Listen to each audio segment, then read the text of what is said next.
Speaking of CRT, we got the chance to highlight one of our beautiful PragerFORCE members. Her name is Noelle Fitchett, and she is a student at Cal State Fullerton. We did an interview with her because she was forced to study CRT. We're going to get into that right now and show you that. So here we go. So on today's program, we have Noelle Fitchett, who is a PragerFORCE member and also a student at Cal State Fullerton who is studying biochem and philosophy, but she has had a recent run-in with critical race theory. Noelle, could you tell us a little bit about that? Yeah, so a lot of my school is actually really radical when it comes to critical race theory. We have trainings for it. So if you're the president of a club, you have to go through what they call equity and racial justice courses before you're allowed to run your club, even if it's not even related to anything political or social.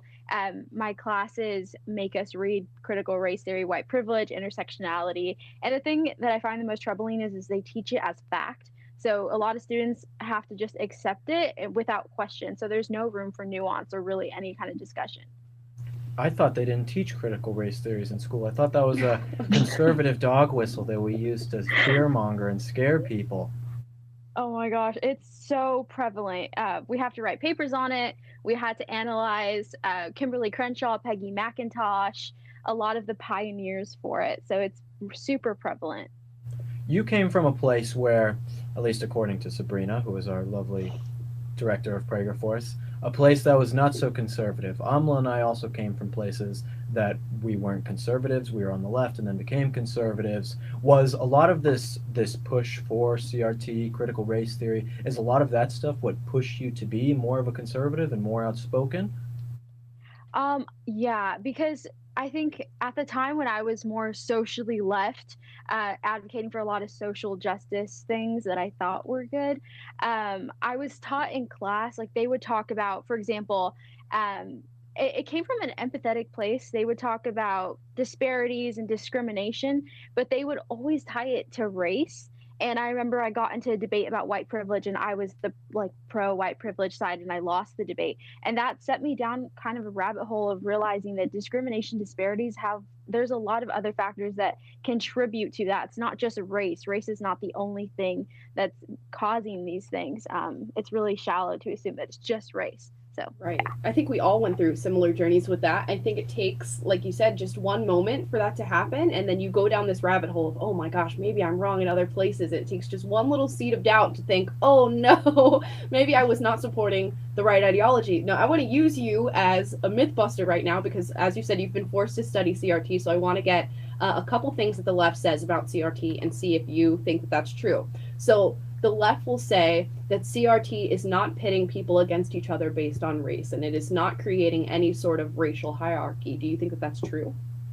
No, not at all. It really aims towards white people. Like for example, there's Peggy McIntosh says that white privilege is like an invisible backpack of tools that you carry around that only white people have. Abram X. Kendi says that white people have an inherent benefit and the only answer to that is to discriminate against them. She explicitly says that. So it's definitely divisive and it's meant to be divisive. They don't really hide that claim at all if you read their papers. What about the CRT theorists who say that that CRT does not mean that we hate America, that they are the true patriots? How do you respond to that? I think the thing that I would respond to that is they explicitly say that they want to tear down all the systems that we have in place now. That's their primary goal because they believe that it's founded on colonialism and white supremacy. They believe that all those structures have to be teared down. And they say that in the introduction to white privilege, not white privilege, critical race theory. They say that that's their goal is to destroy everything. So I don't think that's very pro-America if they want to take down every single institution that we have. If I were you, I would be, at least in my situation, when I had to take classes like the ones that you're talking about when I was in college, I was grateful to take those classes. I was happy that I got to see what the other side was saying, and I was glad that I got to see how I can fight against it by hearing just the bogus and horrible things that they were saying. So when you're hearing all this stuff, and I don't know if you're involved in any student groups like Turning Point or Young Republicans or young-based conservatives, whatever. I know you're involved with PragerFORCE, but maybe something else. But what are you doing actively to, I guess, fight against these things that you're hearing in class, or at least to educate people about? So I'm involved in all those organizations on my campus, but aside from that, I think it's really important for students to actually say something in class, especially if they've read the papers. Just asking a question can change people's mind. I didn't realize what an impact that had in my recent philosophy class. We were talking about testimonial justice and epistemic, a bunch of race theory stuff. And a lot of people just accepted as fact. And when I asked a question, I had people private messaging me saying, "Hey, I never thought about it that way." And then they went through their own, discovery of awakening, of realizing that a lot of the stuff being taught is not true. So honestly, asking questions, and even I feel like we're at a time where you have to politely and respectfully challenge your professors, because if we just keep being silent, it's just this lie is gonna continue being spread. So It doesn't have to always be too polite. You can get a little aggressive, okay? I'm actually a fan of aggression. I'm going to give a hot take here. Will is the aggressive one, I- and I'm the sweet, nice one. We balance each other out. Yes. Listen, well, men Nice. should be aggressive. Yin and yang. Aggression without cruelty is what makes a man a man. Fair enough. Okay. I'm not trying to veer away from the conversation. I am just telling you a thing. I like philosophy as well. Who is your favorite philosopher? oh, that's hard. Okay,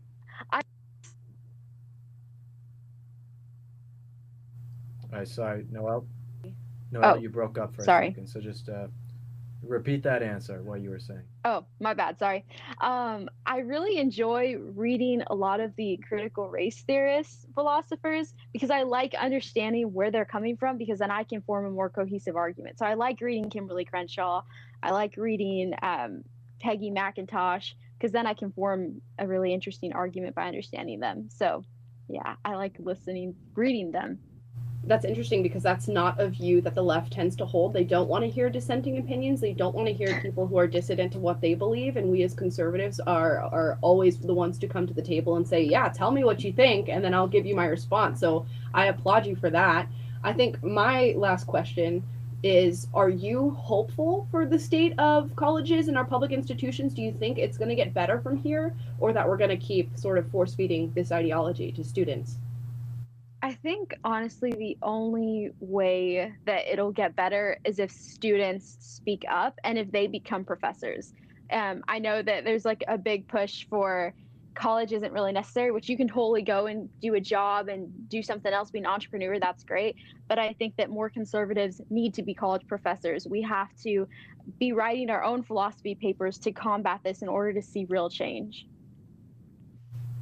I agree with you. I am a big fan of university education, like a liberal education where you get to learn philosophy and history and art and the things that make the world a beautiful place. I think those things should be taught, and that is what makes us human, is being able to comprehend the beauty in the world. And it should be taught at a university, right? I am a big fan of that. So I am with you on the reformation of, or the reforming of universities, and conservatives actually standing up within them.